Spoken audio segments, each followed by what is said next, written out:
good morning. Well, not good morning, good afternoon, rather. Good afternoon, good afternoon, good afternoon. Um, I have an update here. I have an update here. Um, on the two sisters that were found in suitcases in Cleveland. Um, Shout out to Shan Terror Speaks for this. Let's get into it. Henderson's relatives are being investigated by police, including the father of her third child, who was... That's what the other judges do. That's what I want you to do. This isn't a special case. The tragedy is that there are two dead children. Found a head in a suitcase in the park. Okay, and is it a human head or an animal head? Yeah, no, it's a human head in a suitcase. Yeah, 1, 2. Make sure I got this muted. I got it. We let them more forever.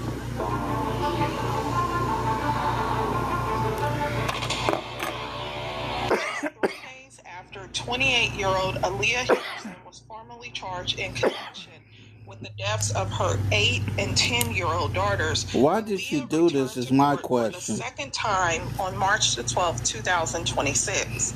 While this case has gripped the nation and made headlines across the country, the judge stated that in her 12 years on the bench, she has never had an attorney come before her requesting to be assigned to a case until now.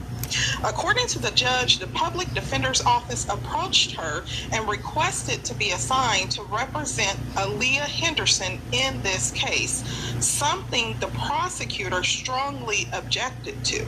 The judge explained that in the state of Ohio, there is a rule that would allow Aaliyah Henderson to be represented by private counsel. Because of this rule, the prosecutors argued that this case is not unique. So there should be no exception made for the public defender's office to represent Aaliyah. Instead, the rule should be followed and a private attorney should be appointed to the case. The prosecutor also pointed out that when the public defender's office thinks a case is of their liking, they want to jump in, saying this is something that they tend to do in cases involving children that have made national headlines. So while the prosecutor and the public defender's office is fighting over who will represent Aaliyah on this case, there is an even bigger development. Court records now reveal that although Aaliyah Henderson is the only person currently charged, members of Aaliyah Henderson family are also being investigated in connection with the deaths of her 2 children. Henderson's relatives are being investigated by police, including the father of her third child, who was found safe inside her home the day that Henderson was arrested. New court documents show that child is just 6 years old and is now in the care of Children and Family Services. 19 News is not naming the father because he has not been charged, but court records list him as a person of interest in the deaths with a history of domestic violence. Because of that, the 6-year-old has been placed into emergency care. Court records also show the father has not had contact with this child since they were 6 months old. The father denies all allegations of abuse. Now, as Aaliyah Henderson remains jailed on a $2 million bond, the motive behind the senseless tragedy has not been revealed. Many have pointed out that Aaliyah appeared to create a complicated life for herself by shutting out her family and the fathers of her children. All 3 of her children have different fathers, and the fathers of the 2 children she is charged with murdering say they wanted to be involved in their daughters' lives, but claimed Aaliyah would not allow it. Now, as you may recall from my previous video, the father of 8-year-old Mila Chapman said he and Aaliyah were once in a relationship and lived together for about a year after Mila was born before the relationship ended. According to him, he later contacted Child Protective Services after reporting that Aaliyah had threatened to take their daughter's life. And he says that is when she completely shut him out. Now, Mila's father also reported that he has not seen his daughter in about 5 years, meaning that the last time he saw Mila, she would have been around 3 years old, which is why there are no current photos of the children. I appreciate everybody that want to be aboard. Look, we was denied access to our kids when they was alive. We want to put them to rest together as fathers. We respect and we appreciate everything. But let us have this one thing, you know? Let us have this one thing. Like, we can protect them in life. Let us protect them afterward. That's all I'm going to say. And I appreciate all y'all for showing out, showing us. But, this ain't goodbye. This ain't nothing. This is a celebrated life. All right, I want to see you later. And I won't want to talk with you. Go ahead, bro. The ages of the children also help paint the timeline of Aaliyah Henderson's relationship. Mila, which is the middle child, was 8 years old, and her oldest sister was 10. So the child who was removed from the home and she was not harmed, according to authorities, was 6 years old. So that means Mila would have been about 2 years old when her sister was born, indicating that after the relationship with Mila's father ended, Aaliyah moved on and entered another relationship fairly quickly. And as you heard in the news report, they are not going to identify the father of the child that is currently in CPS custody at this time. But it has also been reported that Aaliyah may have taken additional steps so that she was not able to be located. For reasons unknown, it is reported that she legally changed her last name in 2019. She subsequently, sometime later, would withdraw her 2 children from public school and enroll them in a virtual school online that you're going to hear about. Now, the significance of this is that the fathers, as you just heard in the clip, said that they were denied access to their children. The 10-year-old father, he's currently incarcerated, and I covered that in my previous video, and he's now come forward to release a statement because he's been getting backlash with comments of people saying, how are you going to get your child and you're currently incarcerated, and you have been for quite some time? So this is the statement that was released by his brother. But the real is, y'all love me and I love y'all. So that's what y'all gonna do. But Amor and me are the only victims in this. I can deal with bearing that black mark because I know I play a role in how this all turned out. It ain't all on Aaliyah, bro, real stuff. I know I made this mistake 8+ years ago, and I've been doing my time for it, but for some reason, I always knew catching this case haunt me for the rest of my life. Now, keep in mind, he's been incarcerated for 8 years, so the oldest is 10, so that means he went to prison when she was 2 years old, so he hasn't been there. And he's saying now that he regrets catching this case, and he says, this is my first and only time ever doing time, but I'll never be able to leave it behind now. Let me be the example for them little boys in the streets with kids that leave their babies out there. Maybe by bearing this burden, I can change some minds about street stuff, and you can post it too. That's the real.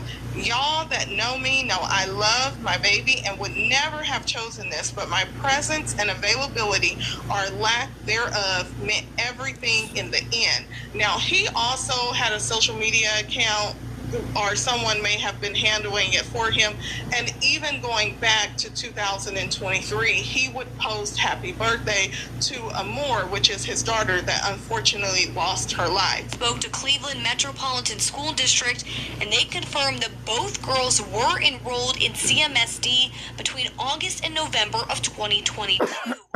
On November 4th of 2022, both girls were withdrawn and transferred to Ohio Distance and Electronic Learning Academy, a tuition-free online public school.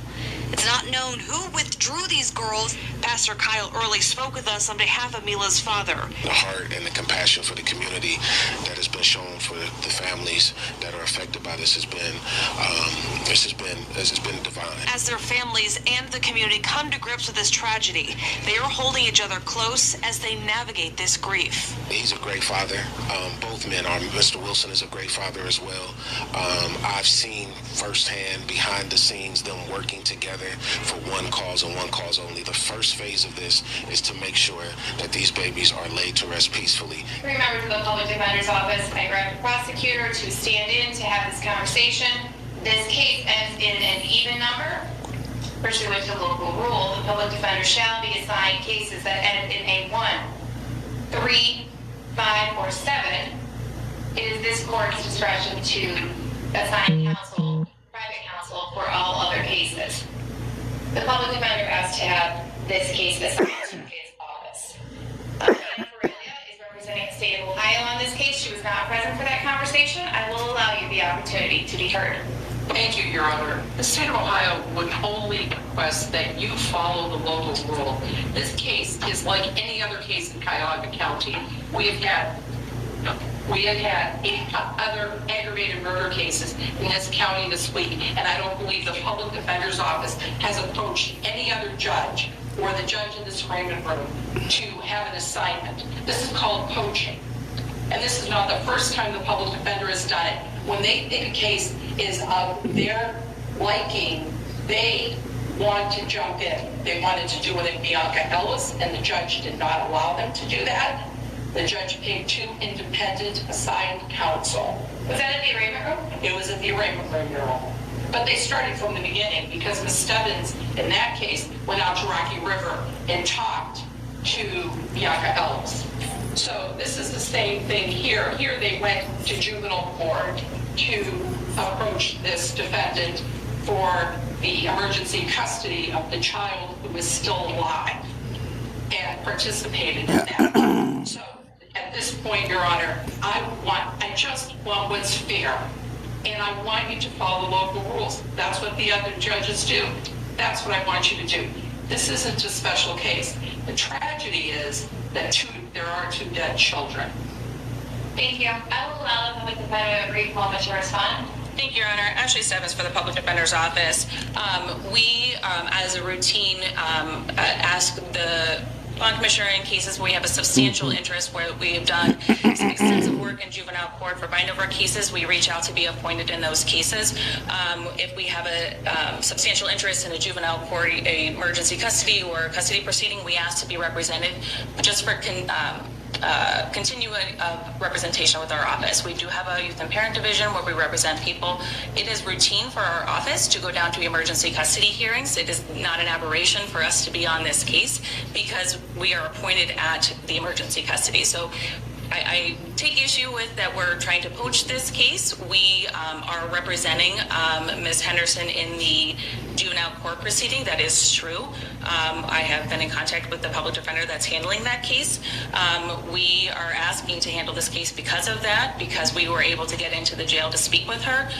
And the Bianca... Are you representing her in the custody case? No, one of our... She would have a different lawyer from the public defender's office anyway. It would be the same team that we are able to communicate, Your Honor. So we have a social work division that is able to work with her. We have the attorneys down there are able to communicate with us easier than outside counsel. So in the Bianca Ellis case, we were actually approached by the court to come out and do the case. We did not just show up at court and ask to do the case. So I just wanted to make sure that the court was aware of that. This is not out of the blue for us to ask for a case that ends in an even number, because we do reach out. It's not out of the blue, but it's our weird. Representation unit, where we represent someone from basically arraignment and juvenile court on. We do come to this court and say, can you please appoint us to make sure that we have the same team moving forward in the adult division?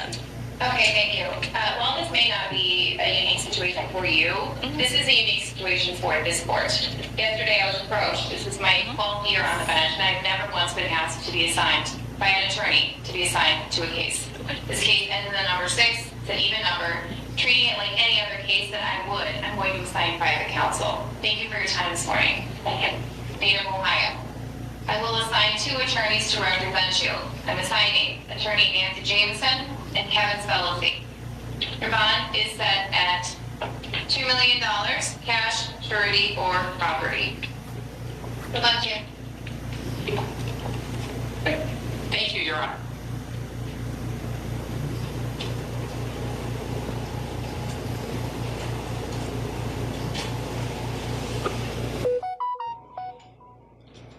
Now, as you just heard, the court ruled that Aaliyah would be assigned 2 private attorneys instead of the public defender's office representing her. Drop your thoughts in the comment section and let me know, what do you think about the prosecutor accusing the public defender's office of wanting to represent defendants in high-profile cases for their own interests? Also, let me know, what are your thoughts about the authorities saying that all of Aaliyah Henderson relatives are currently being investigated. Now, as we know, we do not know the manner in which the kids unfortunately lost their lives, and we do not know when it occurred, because although the suitcases were found with their bodies in it, prosecutors said that they may have been in there for quite some time, and we do know that the man said he had been walking past it for at least a week before he decided to stop and check. Now, in my previous video, I played the body cam footage, but in the 911 dispatch audio that you're going to hear, this is the caller calling it in. According to him, he had been walking past it, as I stated, and it wasn't until his dog kept sniffing around it that he finally decided to stop and look inside.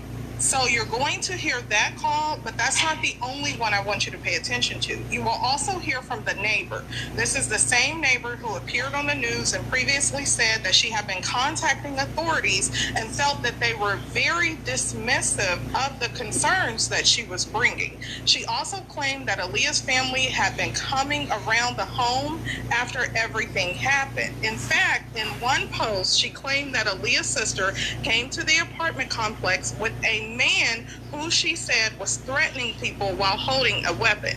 She said she reported what she knew to police about the situation involving the children, but she felt that's the first time I heard about this. Of what she was telling them, and even suggested that she had been under the influence. So the officers were accusing her of being under the influence, something that she strongly denied. She also claimed that despite reporting multiple concerns, she felt authorities were making excuses and not taking what she was saying seriously. In addition to that, earlier reports revealed that there have been prior issues connected to the home where the children lived. According to those reports, Aaliyah had previously been listed as a suspect in a stalking case, although it has not been revealed who she was allegedly stalking or when that incident occurred. Now, that same neighbor, the one you're going to hear from in this 911 audio dispatch that called into authorities, she also claimed that she had been harassed by Aaliyah for about a year. She said Aaliyah threatened her, followed her, and would even be out on her porch uninvited. Police did not immediately file charges against Aaliyah in that situation. And if you remember from my previous video, this is also the same neighbor who said Aaliyah would turn up her music and that she could hear her beating the children inside the home. So with all this context in mind, take a listen to this call, and then we will get into the balloon. We found a head in a suitcase in the park. Come here, dog. Sit down. Sit down. Okay, and is it a human head or an animal head? Yes, no, it's a human head in a suitcase with, like, it looks like some other body parts. Unzipped it and opened it, and that's what it was. Okay. You said by Midland and East 162? Yes. Okay.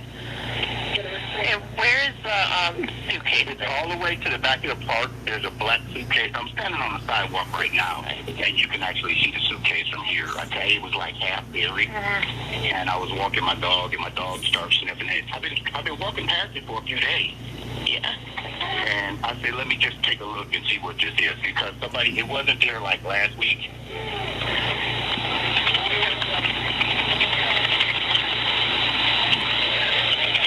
I'm just typing this all in so we can get help out there. I was hoping it wasn't that, but yeah, it is. Lying about knocking on everybody else's door, checking on their kids.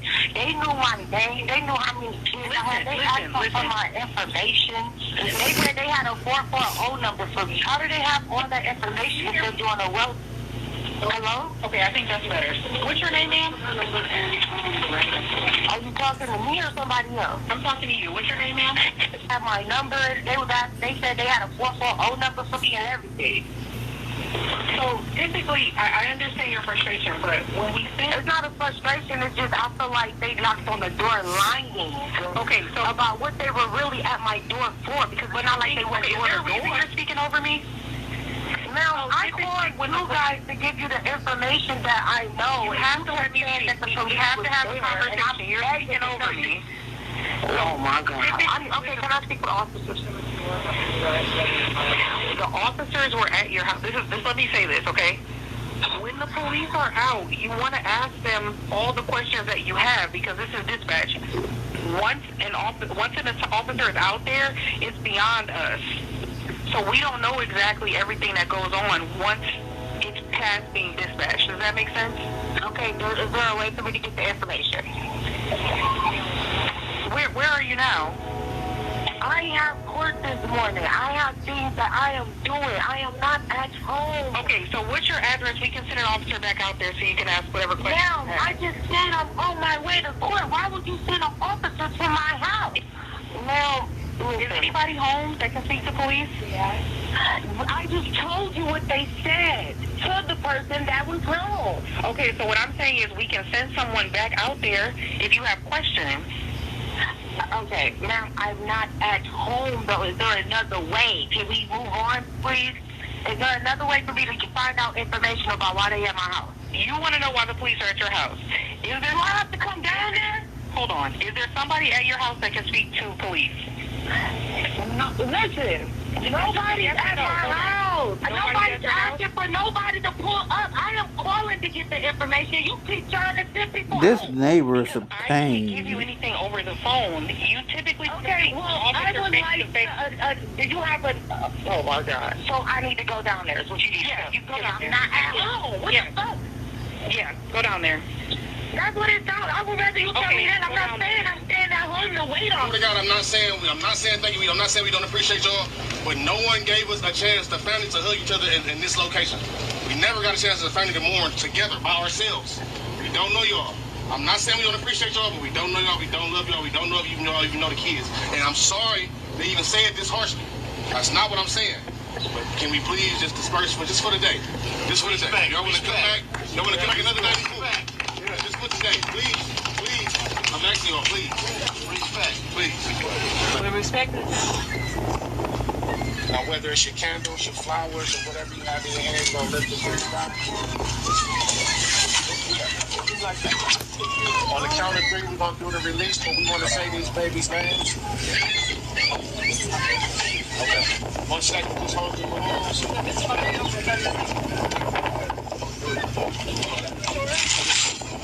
On the count of three, we're going to say these babies' names, and may God, the Creator, bless the dead. 1, 2, 3.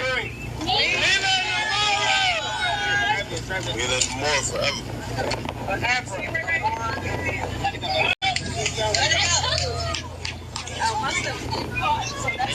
They still here. They held on to them. They want them.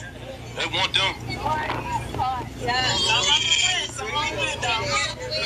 Damn it, man. Hey, I like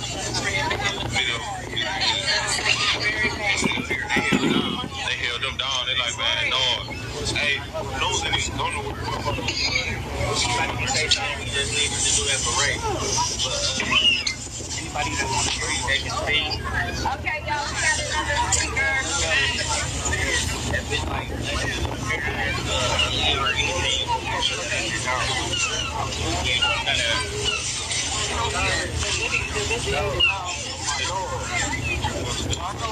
A lot of y'all don't know who I am. My name is Zach.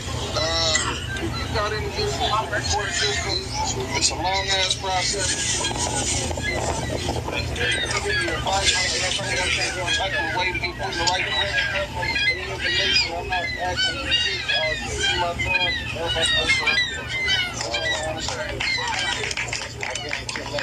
That's all. I came too late. Everybody in the car, I came too late.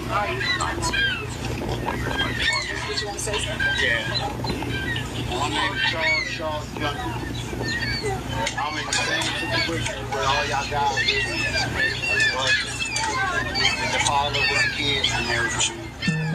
But I came in the last minute. Sorry about it. So I'm gonna leave it like that. My name is Charles Shaw. I'm gonna leave it like that. I'm gonna holler at you. Okay? What was the point of talking?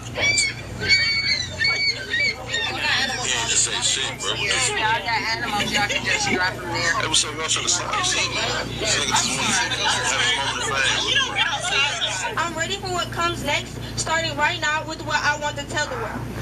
See? What we don't know is why the world is like this. And there is no possible answer that a person could give us to justify the damage that has been done to the world I live in today. Did you know that the crime rate has stayed at a steady level over the past 12 months? I just want to say we are gathered here tonight because our hearts are heavy. When a tragedy like this strikes our community, it shakes it at its core. We are not here to discuss rumors, speculation, or place blame. Tonight's purpose is about honoring the lives that were lost, holding space for grief, and standing together as a community. Because see, grief has a funny way of showing us how deeply connected we are. Because of the fact that most of us did not know those young girls personally, but we felt this grief personally. We felt this loss personally. Because those children are not headlines. Those were lives. Those were possibilities, and they were love. Been here before, as an activist, as many of you. So it hurts my heart that I'm here today, because this just shouldn't be. And all parents matter. Let me try that again. All parents matter. So a father's cry is just as sincere and serious as a mother's cry. And we have to pay attention to that. And so our prayers and thoughts go out to the family and the loss, the heavy loss. And it brings tears to your eyes. Like, it was so sad. Did we fail this mother as a community? I know we don't have a lot of answers right now. You could have dropped your kids off at the fire department somewhere. The hospital? It's places that if you're tired of your children, drop them off somewhere. Yeah. Roll out course or something. Like, hey, I can't do this. You know what I'm saying? Get help. Yes. I hope they get her the best way they can. Like, I wouldn't even feed her down at the Justice Center. She don't even deserve to eat. Thank y'all for being here. See y'all later. Peace.